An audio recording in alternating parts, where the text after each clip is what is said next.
আজকে চলো রান্না করি আর গল্প করি। গল্প মানে কি, কদিন তো আমি আমার বাবার বাড়িতে ছিলাম, রান্না বান্না করতে হয়নি, শুধু মজা করে বেরিয়েছি। কিন্তু আজকে থেকে তো আমি একেবারেই বন্দি, রান্না তো আমার করতেই হবে, যেহেতু শাশুড়ি নেই। বাবার বাড়িতে অনেক মজা করেছি, তোমাদের অল্প অল্প কিছু ভিডিও আমি দিয়েছি, পুরাটা দিতে পারিনি। আচ্ছা, আমি যাদের পছন্দ করি প্রায় লোকের সঙ্গে আমার দেখা হয়েছে, তার ভিতরে সবচেয়ে আমার প্রিয় মানুষটা হচ্ছে আমার বান্ধবী। ওর সঙ্গে আমার দেখা হয়েছে, ও ওর বাবার বাড়িতে আসছে আর আমিও আমার বাবার বাড়িতে গেছি। ওর আর আমার বাবার বাড়ি প্রায় কাছাকাছি, দুজনেই 1 থেকে একসঙ্গে পড়াশোনা, প্রায় আমাদের এই 20-22 বছরের সম্পর্ক।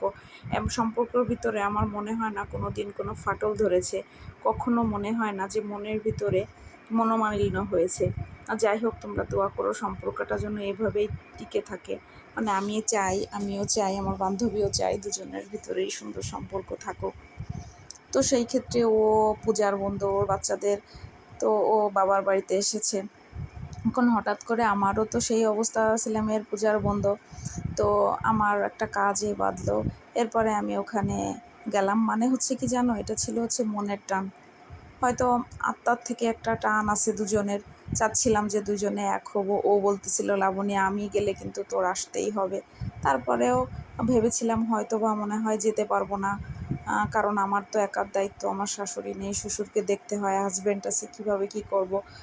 তারপরে যাই হোক একটা কাজে বাঁধলো, তারপরে চলে গেলাম।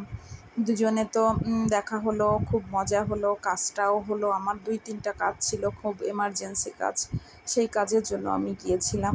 তা কাজগুলো ইনশাল্লাহ হয়ে যাবে, 2-3 দিনের ভিতরে হয়ে যাবে। কাজগুলো আমি কমপ্লিট করে রেখে এসেছি, বাকিটা হয়ে যাবে ইনশাল্লাহ। তা আমি না থাকলেও অসুবিধা নেই।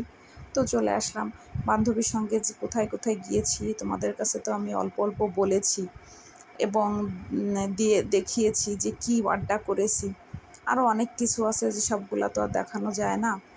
আর আমার বান্ধবী মানেই হচ্ছে আমার অনেক প্রিয় একজন মানুষ। আমি ওর সঙ্গে সময় কাটাতে অনেক পছন্দ করি, এবং ও আমার সঙ্গে সময় কাটাতে অনেক পছন্দ করে। যদিও আমি 2 দিন চলে আসছি, ওর এই 2 দিন হয়তো বা অনেক সময় খারাপ কেটেছে। ও বলতেছে, তুই চলে যাচ্ছিস, আমার তো ভালো লাগবে না। এখন কি করব, বাধ্য হয়ে তো আমার সময় শেষ, আমাকে চলে আসতেই হবে। তাই আমি চলে আসলাম। হয়তো বা থাকতে পারতাম, কিন্তু কাজের ক্ষেত্রে আমাকে আসতেই হবে। সাংসারিক টান, অনেক ঝই-ঝামেলা, হাজব্যান্ডকেও রেখে গেছি। তারপরে যাই হোক এদিকে ম্যানেজ করে পরে ওর সঙ্গে দেখা হলো। অনেক দিন হলো দেখা হয় না, এই কারণে ও প্রায় 1.5 বছর পরে ওর বাবার বাড়িতে আসছে। তা বলতেছে, তুই না আসলে হবে না, যার কারণে গেলাম এবং খুবই মজা করেছি। জানি না আল্লাহ আর কবে দেখা করে দুজনের একসঙ্গে। তোমরা সবাই আমাদের জন্য একটু দোয়া করো, যাতে আমাদের সম্পর্কটা সারা জীবন এরকম থেকে যায়। ওর আর আমার সম্পর্ক যে এত ভালো সম্পর্ক, এই সম্পর্কটা সবাই আমাদের গ্রামের ভিতরে সবাই একই কথা বলে যে এদের সম্পর্ক এখনও থেকে গেছে। দেখো, আমাদের এক চাচি বলছে কি জানো, যে দেখো ও আসছে তাই ওর বান্ধবীও চলে আসছে।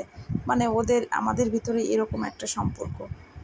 তোমাদের কাছে একটু শেয়ার করলাম। আসলে সম্পর্কটা সারা জীবন থাকে না, কিন্তু আমাদের সম্পর্ক ইনশাল্লাহ এখনও আছে, আমার মনে হয় বাকি জীবনটাও থাকবে। আর তোমরাও একটু দোয়া করো যেন সম্পর্কটা থাকে। আজকে আমি কী রান্না করেছি তোমরা কি দেখেছো? ঠিক আছে, তোমরা ভালো থেকো। এই হচ্ছে আমার দুপুরের খাবার। ভালো থেকো।